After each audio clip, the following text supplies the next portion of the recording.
So we're going to start this afternoon our first farmer panel, and I wanted to just explain sort of how this was going to flow. I gave these guys homework where I asked them to send me some of their top tips for managing soil health and profitability.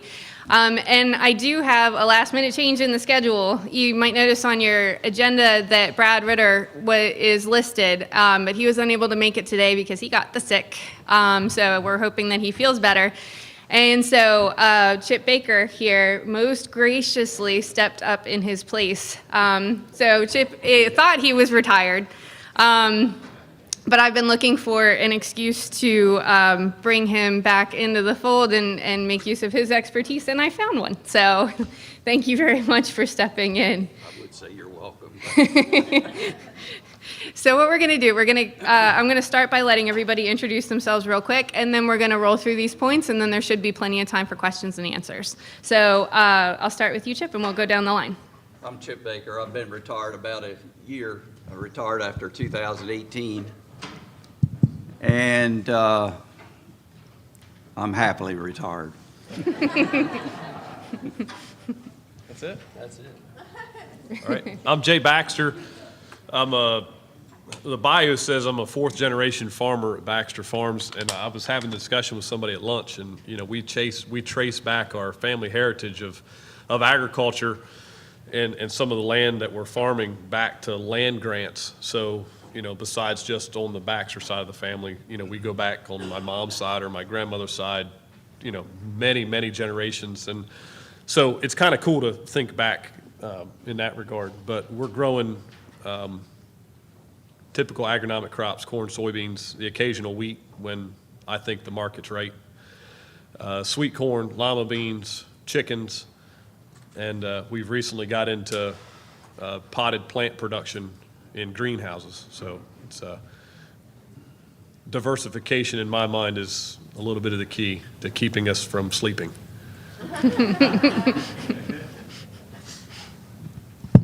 Hi, I'm Matt Fry from Fairhill Farms in Chestertown on the Upper Eastern Shore of Maryland. I guess I feel like the odd one out up here and maybe like a little out of my class, because at the end of the day, I usually say I'm a dairyman, not a farmer. Our core business is milking cows, and as an offshoot of that, we farm ground to support those operations. So I'm just as anxious to hear from everyone else up here as you guys are. And I'm Trey Hill, one of Matt's neighbors, I would say. We're both from King County. I own and run Harborview Farms, and we're a no-till, cover-cropped corn, wheat, and soybean producer. Okay. So starting with our first one goes to Trey. Be comfortable with being uncomfortable. Well, I think as a farmer, it's hard to put yourself in an uncomfortable situation. If you reflect back on your social life, the greatest accomplishments you have in life are often through discomfort. For those that are married, those that first stepped on the sports field, you've always got a nervous anxiety that ends up reflecting back, and that's what you remember.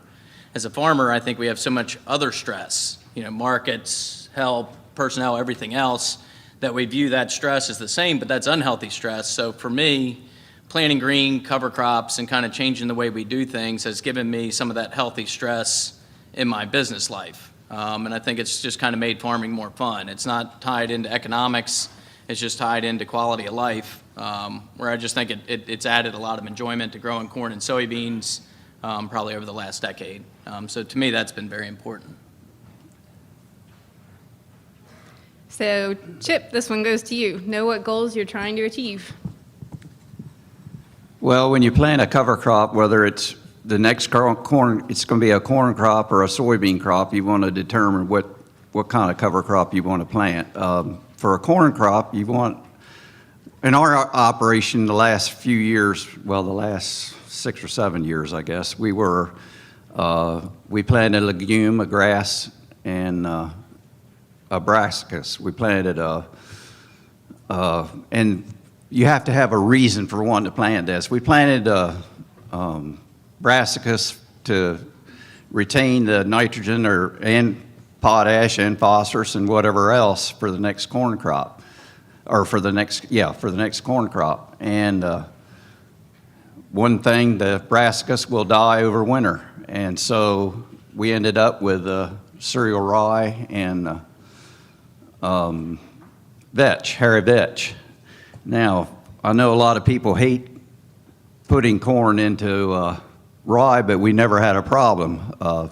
We knew the concerns of the allopathy. We've heard that for years, but we put a 2x2 on both sides of our planter, and we had 50 pounds of nitrogen on at planting time, and we never had a problem. So that's why we use the rye. And what helped the vetch, instead of matting on the ground with just vetch, the vetch would grow up to right up the top of the rye, so it made it a whole lot easier to plant in. As far as soybeans, we were pretty much strictly cereal rye. We occasionally tried a legume in it to see if it would help at all with adding any nitrogen to the soybeans, but honestly, I never did see a benefit to that. But you have to have a goal in mind.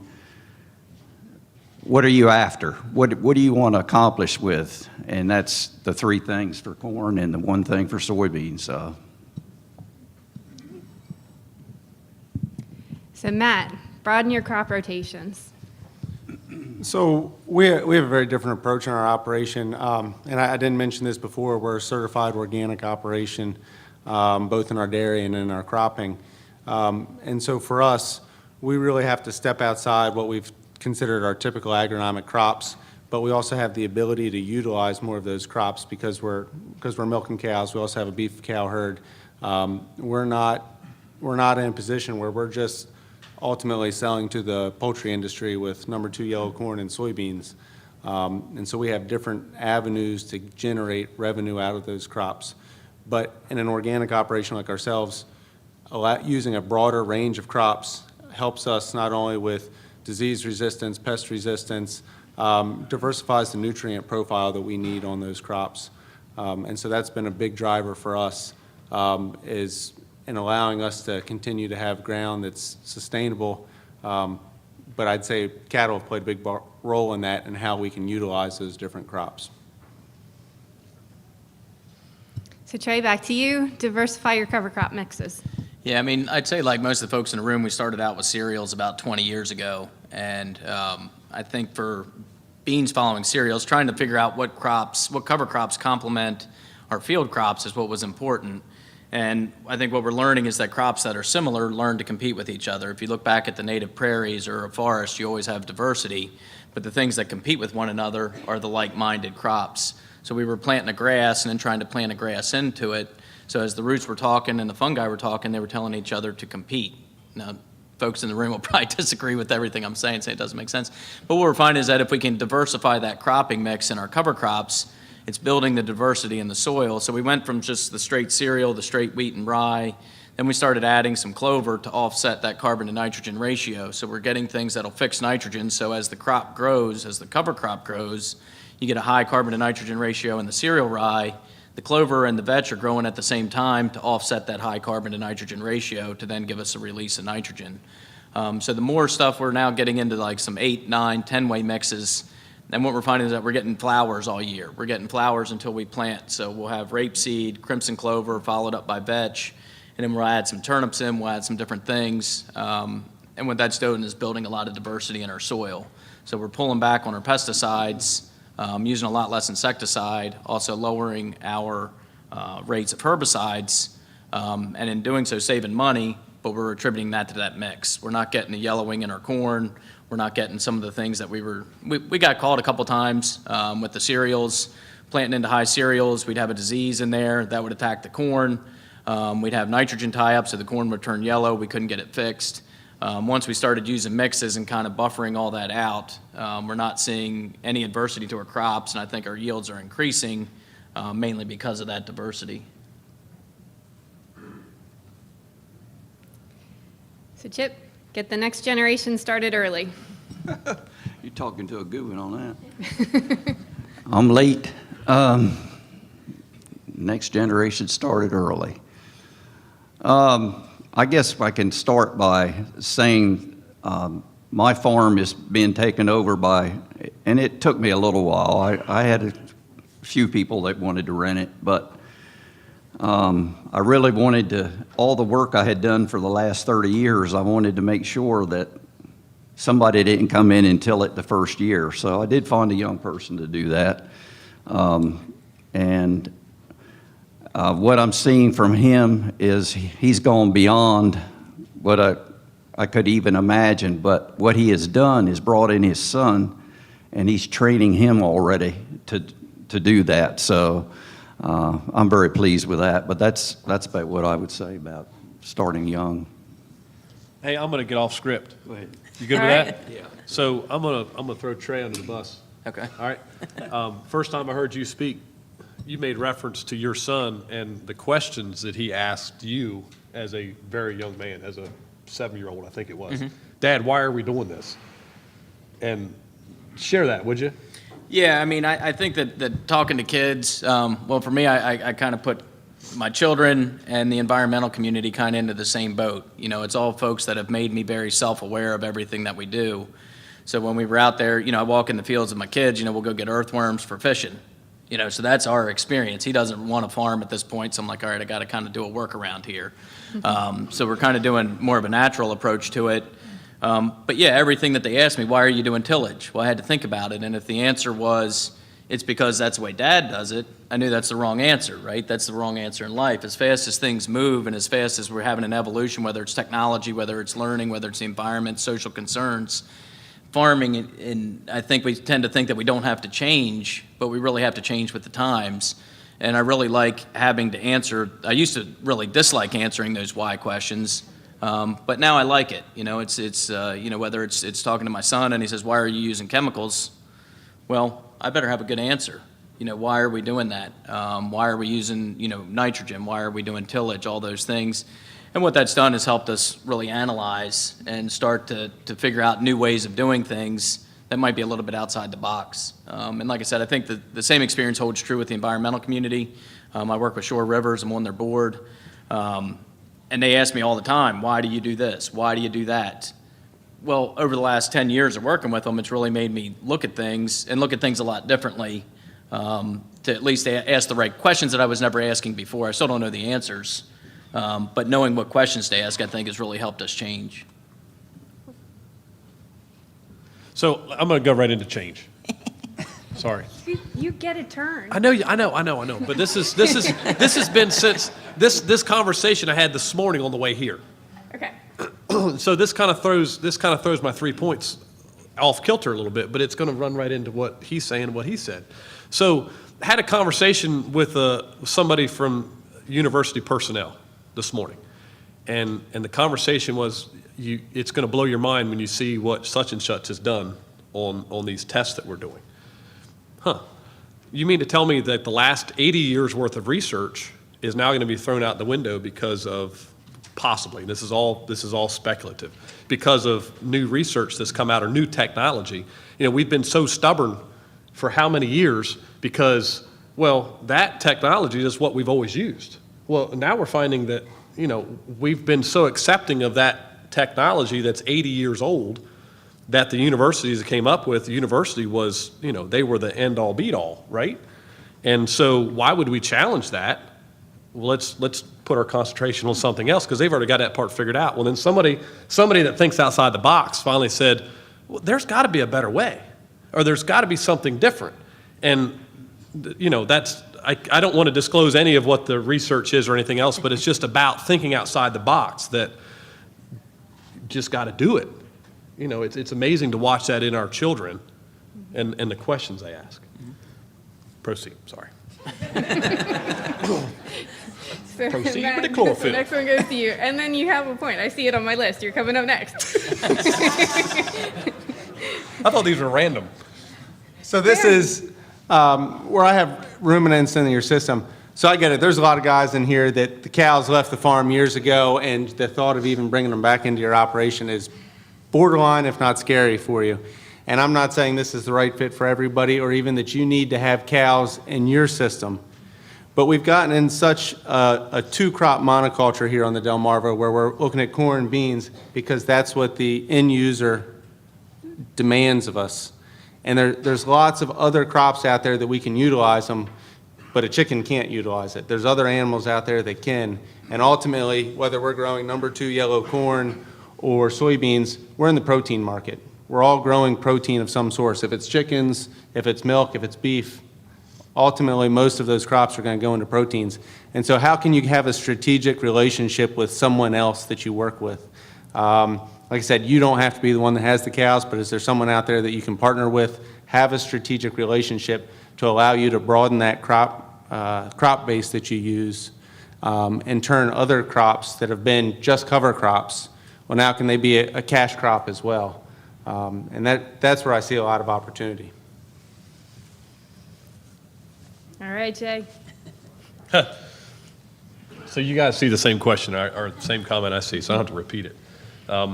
So I brought props. I was the only person that brought props, so maybe I was out of line. But, one of the best tools that anybody can have on their farm is pretty economical, and it's a shovel. Is Phil King still in here? Phil King still in here? Oh, man, Phil King didn't stick around. So the hardest thing to come by is time, right? But trying to manage it correctly is where we all can be extremely wise. Trey walks around with a shovel because he's collecting earthworms because his kids like going fishing. I could walk around for days and days with a shovel, and next thing you know, oh, wait a minute, I'm supposed to go pick my kids up at school or something like that. But it's, there's so many answers that are just underneath the soil surface that you got to get a shovel out there and look at them. I didn't really take this apart because I didn't want to destroy the texture of it and the aggregates of it and things like that. But I'm assuming there's going to be worms in there. And so it's just kind of neat you get a little bit of it and you tear it apart and you see what this is doing and what that's doing. The majority of what's here is chickweed and henbit. Well, those are weeds, but they've held the structure together in the top layer of soil. Now because I specifically dug this shovelful because there's one single hairy vetch seed right there. And so it's going to be neat to be able to go back in a month and 2 months and 3 months and see how that vetch is, changed itself into something of what it was. So don't be afraid to dig a hole in your ground. Don't use an excavator all the time. I mean, that's kind of redundant. You got a lot of big holes to fill in. So just walk out there with a shovel and go down a shovel depth and just look at it and see what you got. We've been able to figure out problems. I had a problem in a corn crop one time. And so I called the crop consultant that I use. Hey, I've got something going on with this corn crop. Well, come to find out, here's a mistake that I've made. So I'll get into making mistakes. So we're so no-till and cover crop for the last however many years, it gave me a false sense of security. I was out planting corn in the rain. We ended up having, 3/4 of an inch of rain that Saturday, but I was making great time. I kept right on planting. The planter was working fine.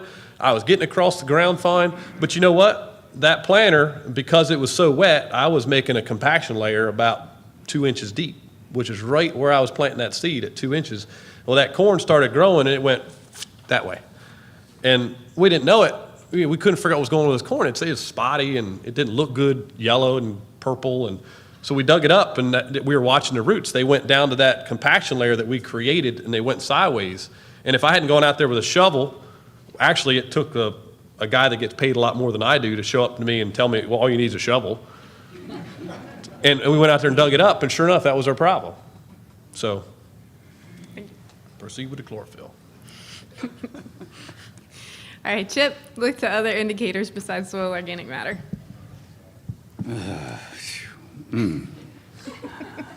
On the spot.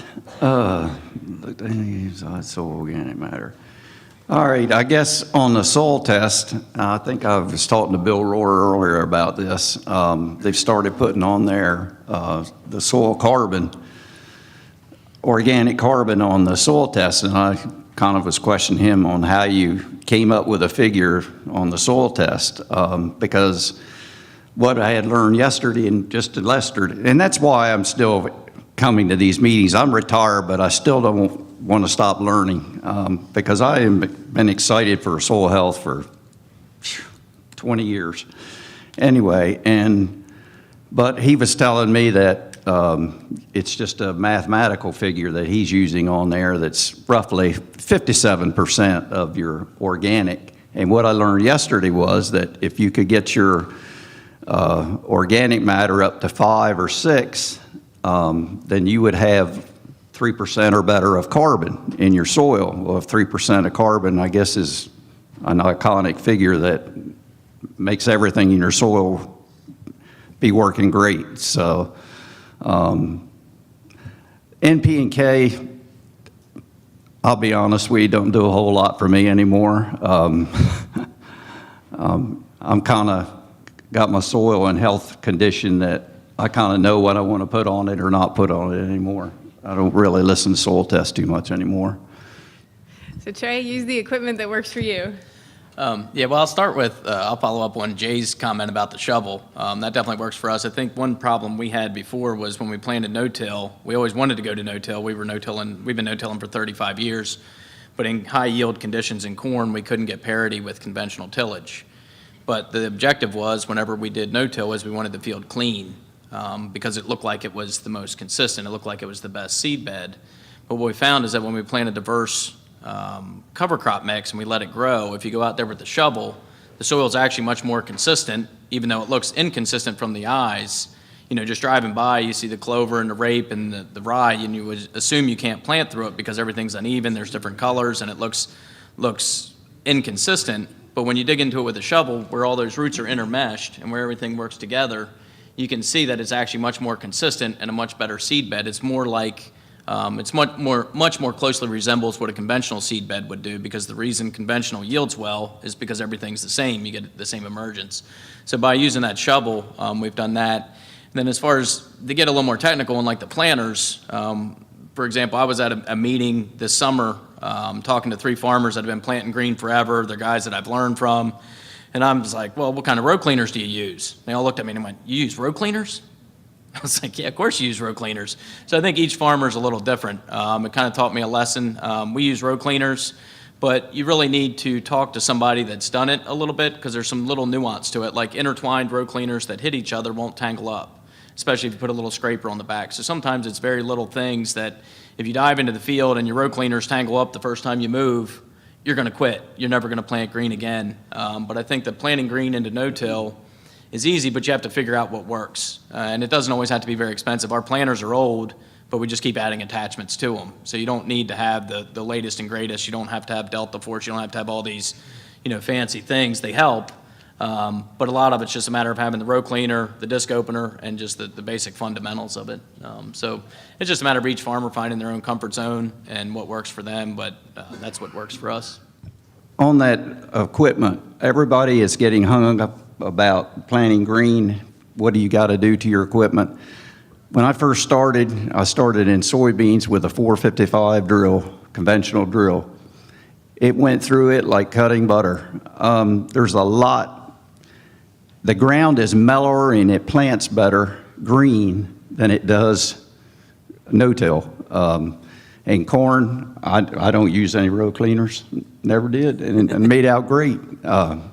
So it, there's not a lot you have to do to some equipment to make it work right.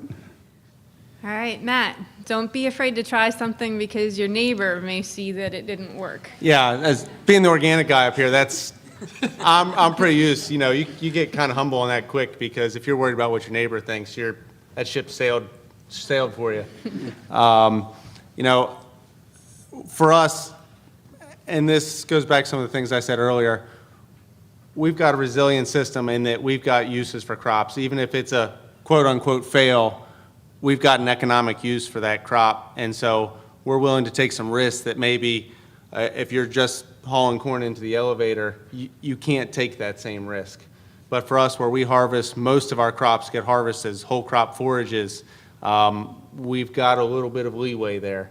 Not to say that doesn't impact our feed cost or drive up our cost of production if it's not successful, but you just can't worry about what your neighbors are doing, because they're going to look at you sometimes and scratch your head, and you just kind of got to keep down and keep going. If you've got an end goal in mind of where you want to be, that's what you need to focus on. Chip, back to you. Doing your research. The solution to a problem may be found outside your local area. Well, most everything I've ever done, I've pretty well found outside my area. These guys weren't in existence when I was around, most of them. But anyway, I went to a lot of meetings like you're going to today. I've traveled all over to go to meetings, and this is where I've picked up most of my information from is you'll go to a meeting, local meeting, and you'll pick up one thing from, say, Jay, and another meeting you'll pick up something from Matt or from Trey or whatever. I mean, you pick up little things at meetings all along, and you just filter all that stuff in and make it work in your operation. So. All right, Jay, it is not selfish to put your bottom line first. So it's been really nice to have some of the speakers we've had in the last day and a half, last 24 hours, because it's finally talked about is your bottom line. I mean, let's face it, we can do all the experimenting we want. We can have all these crazy, wild ideas of what we want to do to help fix this or make it better for that or whatever. But at the end of the day, if we're not economical, if we're not turning a profit, we're going broke. And what good is it for me to pass down to the next generation, for me to pass down to my kids? What good is it for me to pass down a business entity that's broke? It doesn't work. You know, I'm blessed enough in knowing, you know, my father and my uncle, and blessed enough to be able to have done business with them, alongside of them, along with my grandfather, and to give them honor in saying that, you know, I was handed a business that was profitable. I was handed a legacy that was profitable. We don't just talk about our business, we want to talk about our legacies, right? So, you know, knowing that I have the opportunity to do that to my children, you know, I didn't say it when I was speaking, because you guys hopefully already read the bio or whatever, it doesn't matter, but, you know, my sister's back there in the corner, you know, she's got kids of her own, so I've got the responsibility also to make sure that even her kids have a legacy that's profitable, that's viable, and that they can make the decisions they need to make into the future. So, guys, at the end of the day, you've got to put a pencil to it and figure out what's profitable and what's not. New technology, it's great, it's fun. Is it worth it? I don't know. You know, thankfully the universities are starting to pick some of this stuff apart to know whether some of these latest and greatest ideas in technology and planter attachments and tillage attachments and all of this, whether it actually does pay off in the long run or whether it's just some cool new technology that we want to be the coolest kid in town. Well, that's a good way to end up having to work for somebody else next year. So we've got to be real careful in that regard, especially, you know, I think in our generation, we kind of walked into something that was pretty easy to make money at. And things are kind of realigning themselves. We've got to be, you know, we've got to relook at some stuff. And, you know, Chip, to pick at your age a little bit and your generation that's in the room, you guys lived through the 80s and understood what all that mess was about. You know, I walked into something that was, you know, $8 corn and $14 soybeans. You know, you could really mess up a lot of stuff. So Trey, look at opportunities for future financial viability. Well, I don't know if it's right. Well, one thing we're doing is starting to sell carbon credits. And what that's done is opened up my eyes to what might be available in the future. You know, we've had premiums for organic and we've had premiums in the farmers markets, which I think have all been great for agriculture. But I think if we can start to change the conversation about farming and agriculture and make it more of a positive, you know, if it's fixing climate change, then that's great. And if we can do that by developing markets where we can then sell those carbon credits, I think that makes it even better, right? So you can take the no-till cover crop scenario, sequester a ton of carbon, sell that credit. So not only do we get money and a little bit better economic viability for the farm by getting the money for that carbon credit, but it's also got a whole different group of folks. You know, in this case, I've got a startup from Seattle that is supporting what I do. You know, they like my farm, they like what I'm doing, so it's getting my voice as a farmer rather than talking to and and hanging out with a bunch of farmers, I've actually got a group that's non-farm. I draw back on, kind of a reputation. I mean, you look at the comments from like Mike Bloomberg recently. Was that his fault or was that our fault, right? Why wasn't he educated? Why wasn't he reading stories about farmers in the Wall Street Journal? If he had, he would know how complex our operations were. But whose fault is it that we weren't in the Wall Street Journal over the last 10 years? I think that not saying what he said was right, but I think it's time to reflect a little bit as well. So if we can get into things that are other markets, maybe it's not just producing number 2 yellow corn, maybe it's a number 2 yellow corn that has a carbon footprint on it. Maybe it's worth a premium in the grocery store. Maybe we could sell Matt's milk with his name on the carton that says this came from Matt's farm.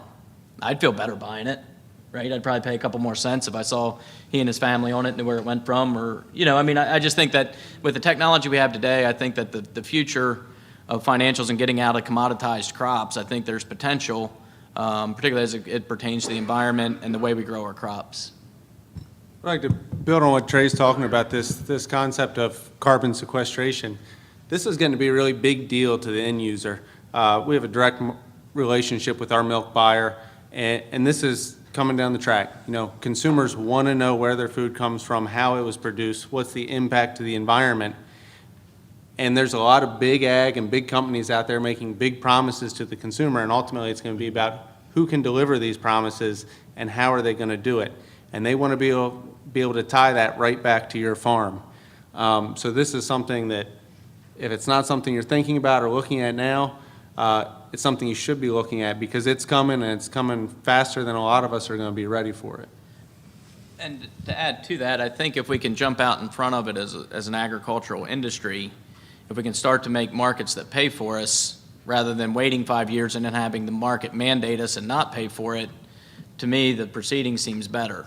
So if we can get out there, embrace climate change, embrace carbon sequestration, embrace the consumers and the social concerns that we've been known to not do in the past, get our voices out there, then hopefully the farmer gets the profit as opposed to, the larger corporations. Maybe we can get a little bigger percentage of that piece of the pie. I hope it works out this time with the carbon sequestration and selling carbon credits. We tried this, Keith, what's it been, 20 years? 20 years. Ago, climate change. Keith, something like that, 15, 20 years ago. We went through the same thing, and we all signed up for carbon credits and hopefully make things a lot better, and it just kind of died. I don't know what happened to it, to be honest with you. But I just hope it's not a recycle and it's just going through its phase again. Right. Cover crops used to be a thing in Sussex County, Delaware. Right? Anybody know that? Yeah. Well. So cover crops used to be a thing in Sussex County, Delaware. That's just a fact.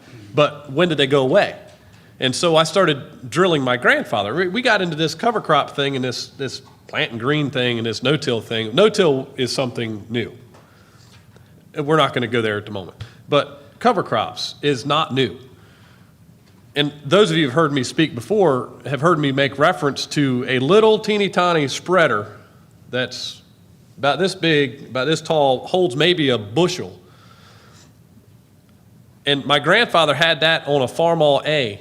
It was a battery-powered, a 6-volt spreader that he'd put on a Farmall A, and he would ride through a cornfield when he could still get across that corn and spread cover crop. And his cover crop of choice then, and it's his fault that I had to start doing it again after my first year of failure with ryegrass. He said, you gotta try this ryegrass. He said, we used to grow it. He said, and I swear you hook a chain to it and pull the world up because of the root system this stuff had. And well, Papa, why did you go away from cover crops? If this is like this new fad, right? Because in my generation, this is something new. But they were doing it in the 30s and 40s. Well, what happened was what was referred to today as the chemical manufacture of synthetic fertilizers. I don't know how much I'm being recorded here, but maybe I'll go off the record to say we got a little lazy. But maybe we got more efficient. I guess would be a better way of saying it. We had to find other things to do with our time that made us profitable. And at the time, in that generation, they found that higher yields was king and that being economically efficient was the way to go. But now we're finding that fertilizers cost a lot more, and we don't want to be wasteful, and we're trying to keep it out of where it doesn't belong. And this generation, and I don't want to pick on, I say this generation, meaning this era of farmers. So the farmers that are farming now for the last 30 years are being extremely efficient of capturing every bit of nutrient that they put on their field, that it's not ending up where it doesn't belong. And I'm real proud to be able to say that, and we had the facts to back that up. So that, I guess, in itself is kind of where that kind of stems from. Don't be afraid to ask what you're doing and to look into history as to, well, why was it done then and it's not done now, but we're going to go back and do it again. And it's just interesting to watch history kind of repeat itself on some very healthy and profitable ideas. Recognize that organizations want farmers to have a seat at the table. Yeah, I guess I touched on this a little earlier, but to me, 20 years ago, it was very foreign to have farmers cooperating with environmental organizations. I mean, it dates all the way back to the Pfiesteria outbreak in the mid-'90s, where the Chesapeake Bay Foundation first started to, I'm not going to say first started to work with me as a farmer and kind of learn where each other was coming from. And what we learned through that experience and then the evolution over the last 20 years is that what I've learned is by going back to my being uncomfortable is by joining these organizations and going in areas where I thought that I was disliked, even though I wasn't. It was just a false perception, right? That the folks at the table that I thought were anti-farming were pro-water quality and pro-environment, but they weren't anti-farming. They were just trying to come up with solutions to problems.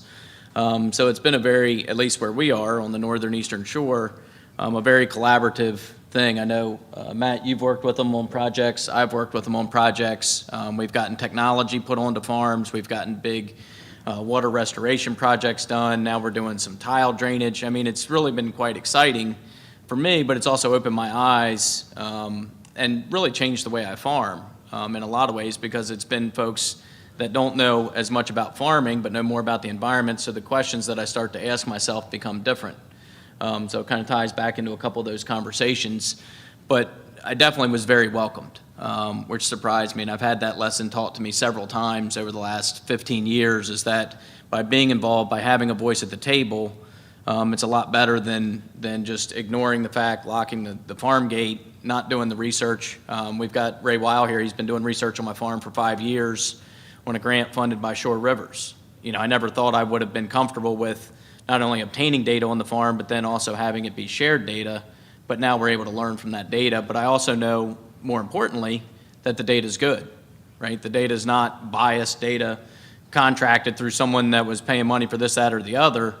This is work that's done on my farm by university, funded by the environmental community. So the environmental community also knows that it's good data, right? It's not just one side. It seems like we have such a weird science going on now where it becomes almost politicized, and this is kind of both sides working together, come up with good solutions. But I will say that it surprised me how welcoming everyone was to the farm and how willing everyone was to want to learn about farming, what we do and how we do it.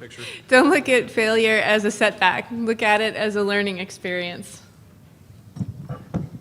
Yeah, I've had more failures than probably most people in this whole room. But I was never, I don't know why, but I was never, ever afraid to try anything. I was probably one of the first ones in our area ever to try anything. People would say, my farm is on a road that's no traffic, but I'm telling you, I've had much traffic at times. But I'm going to touch base on the rye deal. I was a young person then. We used to mow-board rye in the 60s and early 60s. And I can tell you, if rye gets away from you, you try to mow-board plow it, that's the last field you ever want to see of it. So that was a learned experience. Thank goodness my father, my uncles, soon changed to chisel plowing, and that really ended the rye. they couldn't handle rye and chisel plow. So that was an early learning experience. But on the cover crop end, I guess when I first started, of course I was listening to people away from here on how to plant it, what to do. Anyway, I was planting radishes for the first time. And that was, actually, it was the first year. And I planted them in the soybeans with an airplane. And they told me, wait till the leaves turn yellow and go ahead and have the airplane put it on. Fine, that's what I did. But they didn't tell me that it was going to rain for a month and you'd be late getting harvest. Well, when I went in to harvest soybeans, I had radishes that tall. Well, I got rid of my combine that year and got a new one. But anyway, it was a mess. I just couldn't get through it. The beans were dry. Anyway, they ended up being 19%, and they should be 13 for the people that don't know, but they were 19% because of all the moisture from the radishes in my tank, grain tank. Looked, it was completely green. It was just a mess. So, I mean, I've never been afraid to make mistakes, but I don't make them a second time. And Matt, soil health is an ongoing process. We don't ever reach the finish line. Yeah, I think that's been clear from the speakers we've listened to this morning that, there's always room for improvement in what we're doing. There's changes in science, changes in technology, and it's about knowing that we're chasing that goal, but that we're never going to reach there. But that's part of the fun. We don't have to cross that finish line for it to be a success. As long as we're continuing to strive after that, we can still be successful. That was our last one, and I think we have a little more than 10 minutes for questions. So, I haven't had any issue. I don't have any issues in corn. In soybeans, we have some issues. In corn, we're going in with either paraquat and glyphosate or glyphosate mixed with Lexar, which is atrazine, metallochlor, mesotrione. We've dropped our rates back from 6 pints to 4 pints, and we're still getting good termination of that rapeseed. In beans, we've had some issues. The residuals that we're combining with our we're using glyphosate, glufosinate, plus a residual package in our beans because we have so much glyphosate resistance. And we've had a few years where they come back. I have one field that's non-GMO, and I can't spray glyphosate on it at all. It's per the landowner. She's against GMOs and glyphosate, but I can use other chemistry, and that's probably been our biggest mess. We did get a lot of rapeseed come back. It smelled like cabbage when we cut the beans, and I think it did hurt my yield some because they came back and were competitive. In the GMO beans, we've had to do some respray with just glyphosate, but once it's been stunted, if it starts to come back, we've gotten pretty easy control with that second application. How much of a component of your mix is it? We go with a couple pounds. I mean, honestly, I like it because it's pretty, for lack of a better reason. It's beautiful. We try to, we're kind of concentrating on, a lot of our focus has been on the environment, and part of that includes the biology around our fields. So with all the focus on pollinators and killing pollinators as a farmer, it's a big concern of ours. So the question then becomes, how do we offset what we're doing? If we are doing damage, let's figure out what's going on with the neonicotinoids, but let's also provide habitat. So that early flowering rapeseed, we learned that when we're out in the fields, we grew some rape for Purdue a few years ago. We're not currently growing it, but what we learned is there's a tremendous number of bees out there. So by putting a couple pounds of rape out there, one, we're adding diversity to our soil. We're seeing a lot of mycorrhizal fungi in that root group. When we pull it up, like if you pull it up now, you can see it. And then what that's also doing is allowing us to have flowering plants up until the day of planting. Now we'll terminate it with chemistry so that habitat gets taken down, but we've pulled out all our insecticides that would have killed bees. So that's part of it. I like riding down the road and seeing the pretty flowers. Now with that stem on rape, if you crimped it, that would terminate it, wouldn't it? Wouldn't that break it? We've tried crimping it. We do a lot of crimping, but we haven't had a whole lot of luck with rape. It'll stun it enough that it doesn't go to seed, and it depends. I like fields clean, so seeing something out there as a scraggler is a little uncomfortable just because it's not clean. I'm trying to get more accustomed to accepting that, whether it's growing legumes with our corn as complementary crops and trying to figure out how to do some relay cropping stuff, but still struggling. As much as I struggled with getting my mind wrapped around planting green, I'm struggling with my brain to get used to seeing rapeseed outgrowing in my bean field and knowing that it's probably not affecting yield, but it just doesn't, it's that, the farmer circle. I shouldn't care what my neighbors think, but when you got a field that's a mess, his dad will be calling me, Trey, have you seen that field next to us? Yeah, I've seen it. You got pretty flowers. But I think but I think the pretty flowers are part of farming, right? If we're going to be environmental stewards, if we're going to be socially out there and start to tell our stories and get it out there, every single person's got to start on one field. And if that's me having flowers on Route 20, which is the main thoroughfare of our county, then yeah, I'll do it. And if it's a couple bucks an acre, it's not that expensive, it's building some diversity in our soil, I'm going to learn from it, why not do it? But yeah, the control can become an issue.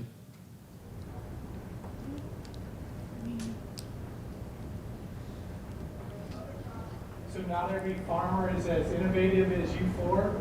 If you were designing a program, incentives or outreach to try to get more farmers to do what you're doing, what would you do? I'd stick with the money, right? I mean, that's how you learn. Maryland's cover crop program this year is giving an extra $10 to go to May 1st. I know we're in Delaware, but Hans Schmidt said last week it's sold out. As much as they put an acreage cap on it so that you could only sign up so many acres. And what's that going to do? It's going to make farmers plant green. It's going to force them to get out of their comfort zone. Times are tight. Jay talked about that. Markets are down again today. Who knows what's going to happen over the next month with Corona. $10 is a lot of money to me per acre. So the cover crop programs work and make them easy and flexible. No, I would agree with that. Maryland and Delaware too, their cover crop programs have been very successful relative to the rest of the country because there's been a financial incentive there. And ultimately, the guys around this room, not just us, but everybody's in business. And the only way we stay in business and be sustainable is if we're profitable. So that's a strong place to start. And I would say that if you went to a high yield farming conference, the conversation would be very different than what we're getting here, right? Yeah. It does. It comes down to the bottom line. And so we've had the examples today of showing, profitability when you include these practices. And so it really does come down to public outreach. And going along what you're all saying, it would also be nice to bring the environmentalist group to the table. Instead of coming up with a lawsuit against the family because they had something that resembled a manure pile sitting in their field, well, why not, throw that money at a cover crop program? Why do we not have every single acre on Delmarva in cover crop? I mean, that's a question for us to ask you all. Help us to understand why. The only reason my farm is not 100% cover crops is because I run out of time. That seed right there was planted in December. Well, that was after any window of payment. It's because I know it's profitable, and that right there is going to help next year's sweet corn crop. I don't put as much fertilizer on it. We're gearing up. As soon as it dries out enough, we can get across the field with a planter. I've got a 15-inch planter. I don't remember who was that displayed that, yeah, we can cut our seeding rate way back when we use an actual singulating corn planter to plant different types of seed. And so it's ready to go. As soon as it dries out enough, we can get across the field. And so, lima beans are going in there, field corn's going in there, things that are going to use that nitrogen, that legume, and that's way beyond the window. I mean, we're going to be planting within 2 months of when the termination date is. And before the program, when the program first came out, I thought it was a waste of money. I mean, I didn't think cover crops did anything because I thought we were farming well, and I didn't have any research. I thought the research that had been done was from the other side, forcing it upon us, but I figured I better learn how to do it. So I think the programs do work. It probably took me 20 years, which shows that I'm probably not that bright, but it took a long time, but it convinced me that it does work. So now I would say in absence of the program or changes to the program, I would still cover crop, but it's getting folks out there and getting them comfortable with it is a big difference. And if your farm's running successfully and you're not cover cropping and you're not no-till, it's very difficult to change. You know, if you're making money, you're working with your father, you've got that battle going on, you've got, you know, family legacy, you've got your team to get bought into. I mean, it's a lot of work and a lot of stress to implement this. And a lot of people that are gonna, your neighbors are talking about you. You know, it's a lot going on to do it, so it takes time. And if you're running a successful operation, it's very difficult to change, because why are you gonna change what works? So went to a wedding on Saturday, and the lady at the table sitting with my wife and I, she found out that we were a farmer, and she said to me, well, here's what I don't understand. How come all this land's being bought up and turned into developments on the eastern side of Sussex County? And it's, guys, we're in Sussex County, those of you who don't know, and you know, 113 is right out there, and that side is considered eastern Sussex County. And well, our home farm is just on that side of 113, but we also have some on this side. That's neither here nor there. But how come all this land's being bought up and, you know, farmers are just getting out?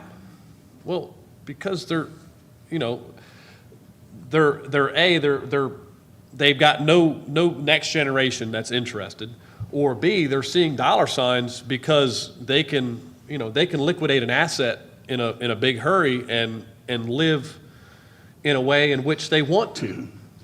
So let's have that conversation, right? If you don't want to see land in your neighborhood get developed, how much are you willing to pay as the consumer to me, the farmer, in something in regards to environmental stewardship, to have a win-win, to keep me viable, to keep the next generation viable, that we want to stay here? You know, I would venture to say that the majority of farmers don't want to cash out, because we're still having fun. You know, Chip's up here because he's having fun. You know, he didn't sell out. So that's kind of the thing, is as long as we can stay profitable and stay viable and still have fun, then we're going to stay here. So we need the public's help in some of that stuff as well.